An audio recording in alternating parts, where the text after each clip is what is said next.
Hi, I'm Ryan with Front End Audio, and these are the brand new Palindrometers from FunkLogic. That's right, these are back, and they're better than ever, and Front End Audio is thrilled to have them in stock and be part of the FunkLogic line because it is a line that has been near and dear to our hearts for so long, so it's great to have them back and to be able to introduce to you these new versions of these panels.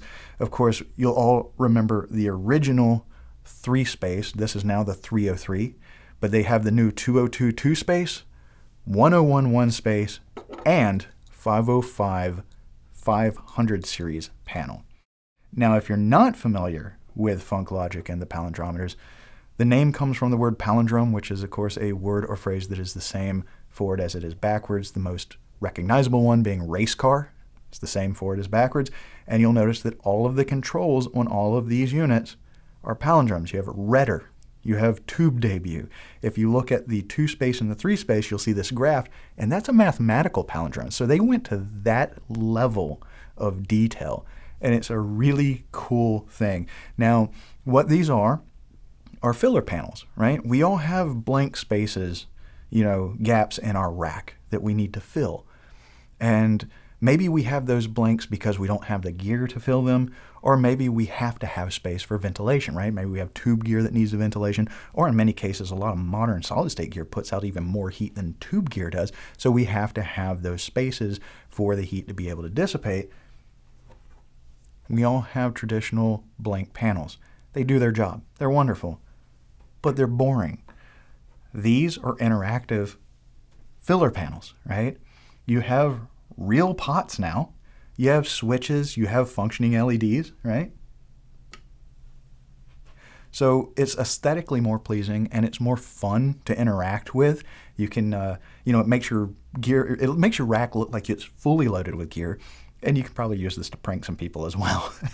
But that's what this is all about. And FunkLogic has really stepped up the quality. These are higher grade metal, very thick panels. I mean, it's extremely durable. The powder coating and the screening on it is absolutely beautiful. And they are actually using real potentiometers now.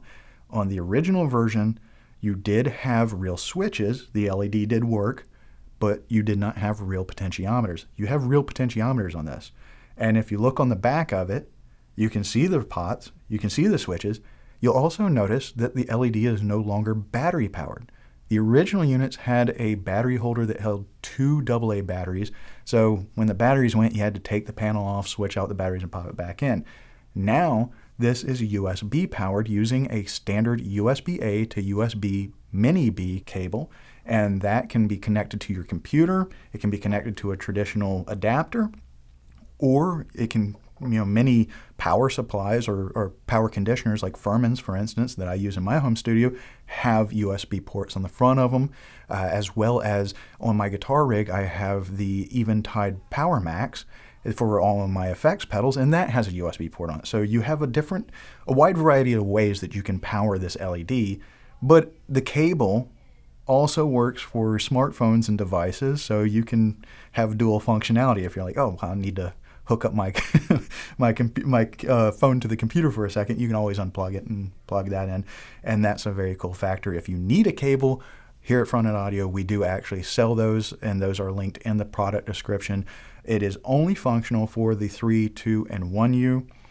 The 500 series, there's not enough room to put that card on, so this actually uses a little crystal that reflects light, so it's a nice little touch. But this is one thing that we really like about the new direction of FunkLogic, that they informed us of why they decided to use real potentiometers, is so that if you're a tweaker, if you like to create things, this panel can actually become functional now, right? You have real potentiometers. For instance, like say on the 303 or the 202 or whatnot, because you have this extra toggle switch, you could drill some holes, throw in some XLR or 1/4-inch connectors, make this a bypass, and then make a high pass and a low pass filter, right? Or say on this, you could drill in some TT connectors or something like that and make this a reso and cutoff. And then you can use this as filters for a mono synth. So whatever you can think of utilizing these to actually build something with, you can in fact use the functioning switches and potentiometers on these to make your own gear if you wanted to. And that's just a really neat factor that takes these from being a fun, kind of goofy and playful way of dressing up your studio and filling those blank panels with something that's just nicer to look at and interactive, to it actually being interactive, actually being functional. And it just adds a ton of value to something that where they already took a fun idea, greatly increased the quality of it, and then now built in actual utility. So these are definitely worth checking out. They're fun to have. FunkLogic makes great stuff. For more information on the palindrometers, FunkLogic, and for all your pro audio needs, please check us out on the web at frontendaudio.com. Thank you.